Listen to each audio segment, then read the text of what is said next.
وأنوار الهدى وعلى من سار على النهج. بعد خطبتي هوري جمعي هوري ee ku saabsan asbaabaha dadka ay ku kasbadaan halaaga iyo dullinimada waxa laga maarmaanaa inaan sheegno maadaama asbaabihii xumaa ee dadka ay ku kasbanayeen xumaantaan sheegnay inaan sheegno asbaabaha dadka ay uga badbaadi karaan inay baaba'aan ay uga badbaadi karaan masaa'ibka iyo dhibaatooyinka uga badbaadi karaan asbaabaha ay ummad ku guuleysan karto waxaa jira xadiis الإمام مسلم رحمه الله تعالى وصوصها في كتابه صحيح مسلم كتاب الفتن من صحابية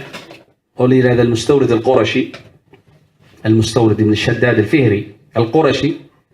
رضي الله عنه يا وحوري حديث مركو حديث كورينا مركو حأجو قارك من أصحاب النبي رضي الله عنهم أجمعين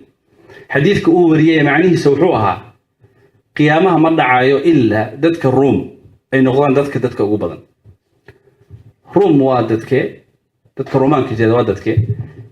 qof baa dadka meel ku dhuftaan laakiin sifooyinka loo sheegay dadka Roomaanka ah waa dadka reer galbeedka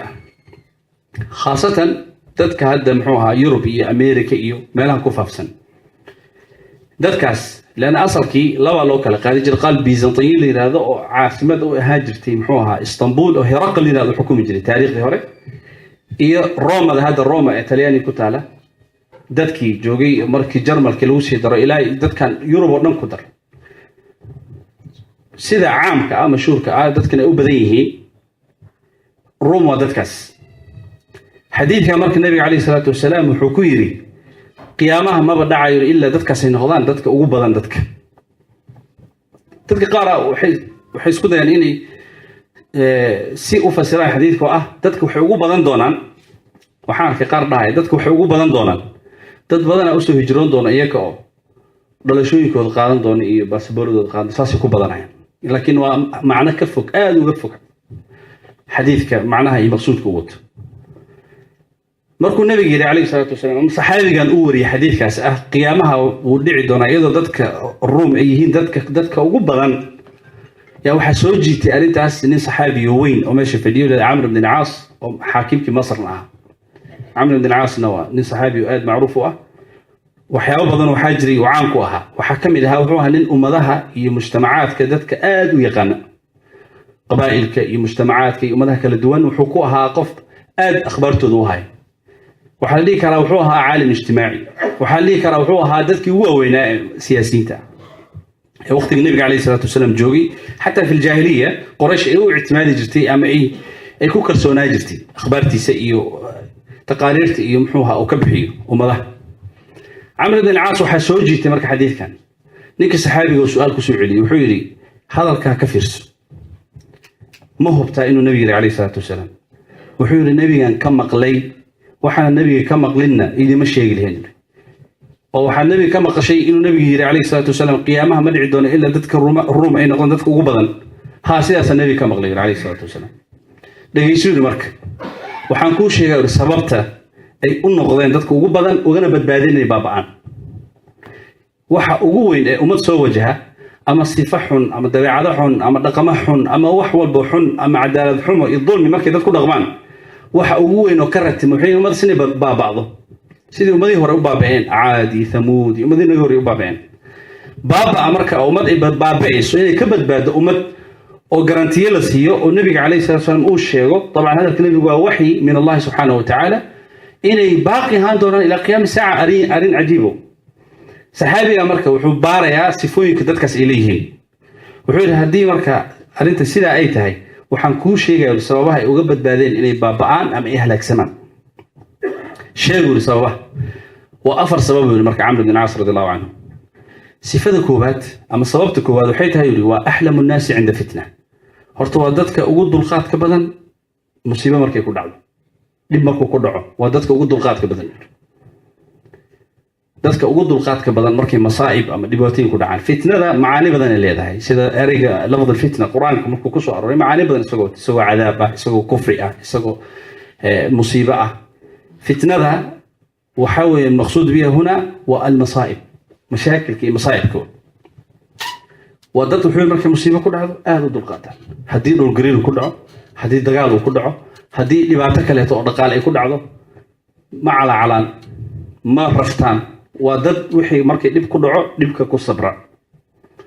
لبعتك كل عو إنه كصبرت هذا لبك كصبرين أو waxa ka soo baxay in noqdaan rad ficil ama dhibkaas inaad ka jawaabtid in noqoto oo aad hadal uga jawaabisid ama cilmi la'aan uga jawaabisid oo aad xal raadin oo dhibki kaliya inaad ka jawaabtid in noqoto suurtagal ma inaad dhibka ka soo kabsatid kama kici kartid dhibka sifada marka ugu horeysay dadka ku badbaadeen waxay tahay waa dadka ugu dulqaadka badan markay dhibaato ku dhacdo taas idinka la weydiina sifo walba طبعا idinka la weydiina aad ku dhaxloon inay sax tahay inay sax tahay أحلم الناس عند فتنة مجتمعي أن كل إحنا ولينا أوصل قحني وحلاقيها بقى إن دليرة نقار كمدة مرحلة ده يكون جران درتود مرحلة ده يكون جران درتود إني أما محوها وضد جبيان أما أي دكان جبيان أما مال أي دعان أما أي بابور جبان ذاتك دلي يكوي كذا شيء وحيكون دودا إن هلا ترحيله وحن هلا حيره كون هلا رقبت هلا لو فصحوا أنا قاعد قبلين ذاتك كلامنا وحي موجودين عند القات سياو بدل وقاشي أوجي لقي يابي معلومات هيستان مرحلة دليرة أن يكون جران يعني سنهين مرحلة حوق لو ورتي كرو أما أساس لو فكر كرو أحلم الناس عند فتنة طلبات أسرع الناس إفاقة بعد فتنة وذلك أوجو حيري سوكب سشاد بدل مركي اللي باتكون عدو لما كل عو وحي كفا فاني كو أردان ودويق لو سوكب سنها اسم الدكتان يعني ذلك حدي تاريخ يوروب قفك أخري dagaalkii koowaad dagaalkii labaad waxa ka dhacay wadamada aan ku noolnahay aan soo qaxnay waxa ka dhacay wax maskaxdaada ay qaadi karto ma bahab dadka ku baaba'ayna waxa tiri karna ma ogtiina malaayiin waxa hanti iyo guryo iyo dal uu ku halaagsamayna iska badaaba hadhiin London hadhiin Paris hadhiin Helsinki dan mutaqana noo dhow hadhiin magaalada Helsinki intaysan caasimad noqon ka hor caasimadeeda Turku la hadhiin hadaa fiirisid Berlin waxa ka dhici jiray waxa ka dhacay Talyaaniga waxa Yurub oo dhan ka dhacay hadduu qofka akhriyo wuxuu ogaanaa hadalkan Amr ibn al-As uu sheegay xaqiiqadiisa siday dadkan uga soo kabsadeen waxaas oo mustawaan ku soo gaaray asra'u an-nas ifaqatan ba'da musiba waa dadka soo kaca waxyaabaha ajaa'ibka oo qof marka akhriyo waxyaabo leeyahay waxa kamid ah wadankan Japan baa waxa arkay ma laxas ninka sheekeynay akhbaartooda 1950kii wax dhaqaalana kama jirin wax nidaamana kama wadan baaba'ay oo dhulka wada galay waxa shayga ugu weyn oo khasaareen wuxuu ahaa dhalinyaradiisa oo dhan oo dhamaatay laakiin markay ogaadeen in xaaladda ku sugan yihiin wada tashigay sameeyeen qaraarad qabsadeen sanooyin yar gudahood 1970kii qorshihii degsadeen oo ahaa in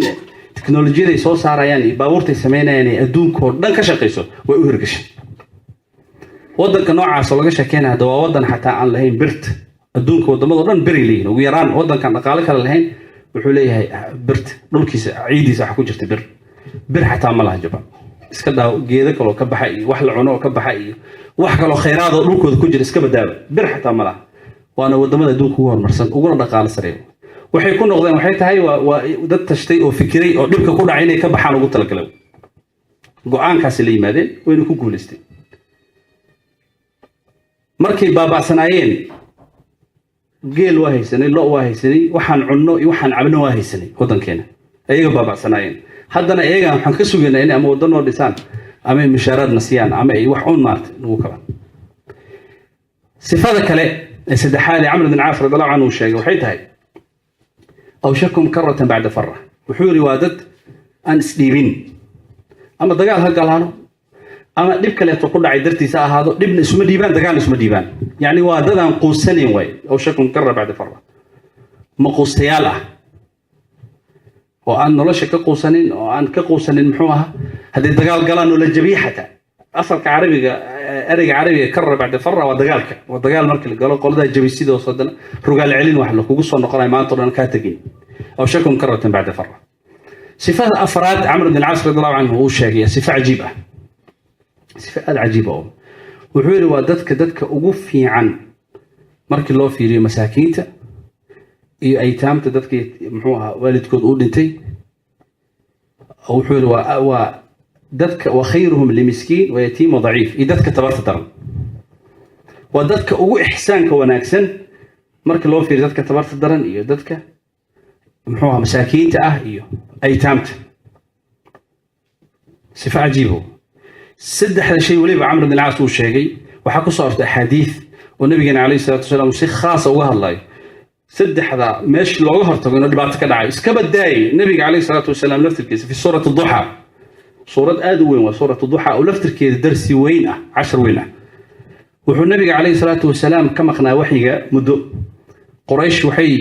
ku tilmaameen waxay dhahan rabbigiisa gooyay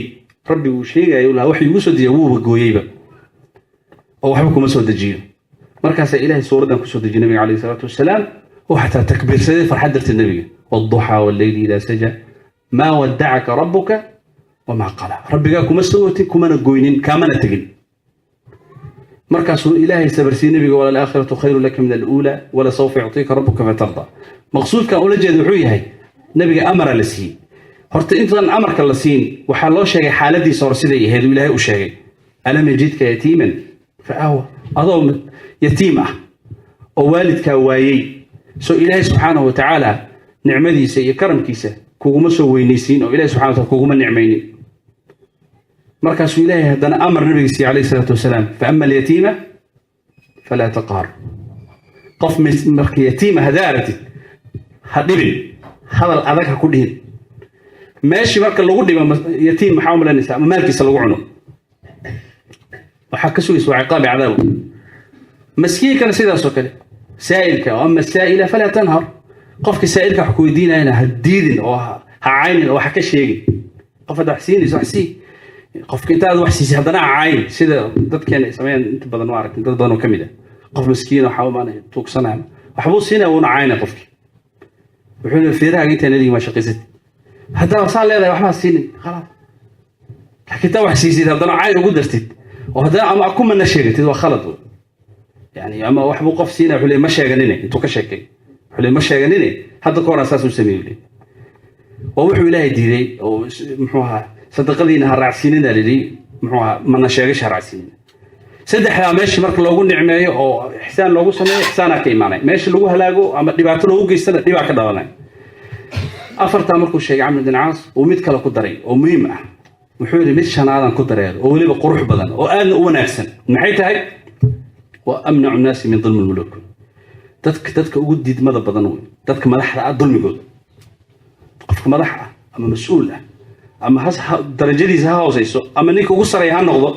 dulmigiisa waa la diidaa way diidaan dadkaas oo rum ah inay diidaan inaysan diidin iyo inay amaanaan inaysan amaanin iyo inay mataqaana ay wax walba siiyaan inaysan waxba siinin adinka idin weydiinaa waxa dad wadankii joogo kale inta sharxaad badan laga sii laga yaabaa inay u baahdaan xadiidkan laakiin sharxaad kama siinay جانب كان مركان كهله جانب كلا أقرب سعود جملة أهان اسكو دوبو دد كان دد فضل بدن أو خير بدن دد كلا كفي عنه كفضل بدن أو كون أحسن إنه معها وحلقة الله وحلقة الله وحيه وصفوين أو صفوين كإلهي نرش ونأحسن كونك نرال كمدة وكحرو مجتمع كاستولجه له أما مسلم هالنقطة أما مسلم ينقلن وحوله مجتمع صفوين كسوح كرتين معي والسنة إلهي كونك كحرنت هذه عدالة لي ماذا عدالة وهذا الكي محوها شيخ سلام ابن تيمية رحمه الله تعالى ويري إلهي إن الله لا يقيم الدولة العادلة وإن كانت كافرة ولا يقيم الدولة الظالمة وإن كانت مؤمنة إلهي سبحانه وتعالى الدولة عادل كأ ولسه يا دولة ماذا ذو يجريسها ما دام عدالة يكون رغمس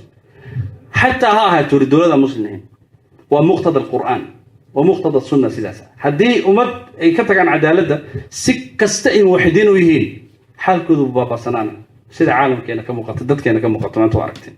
سيفوين كأمرك وحامشة إن إخواني في الله وحيتها ما دام طبعا سيفو عن صوشة من الجمعية هوري وربنا يستألوها لاقي وسيفوين بدنوا ضد بدن أما مجتمعين قيب بدنوا كمان يكون رغمان أي تاي سيفوين لو بحكي كر مصائب دباتوين لو بحكي سيفوين كان كاملة سيفوين كان كاملة أصل الإيمان الحمد لله وحنا ذا مسلمين أصل الإيمان ضد المسلمين إن كاستمروا بأن كعلي ضد بدن ضد كان كمل الدينته نضل منهاج دقن ما بهستان وحقوه هستان دستور ما هستان يتهاي وحقوه هستان دقن يعني إنه قفك سيدا غير هبل وياه وكالة المسلمين وياه وكل شيء إن إنسان أجينا رجع إسلام مدن يتح لو عمل فلو لو دقم دستور قرآن لو دقم لو الصعود منهج حياة لقلت تنيت قفك ربا مركع ومجتمع ربا مصايب كنا كبد بدان أو المجتمع انقراضي بابا كبد بدان النقدان سيفوين كواني لي ماذان وشاقي الصحابي الجليل عمرو بن العاص رضي الله تعالى عنه ألا صلوا وسلموا على النبي إن الله وملائكته يصلون على النبي يا أيها الذين آمنوا صلوا عليه وسلموا تسليما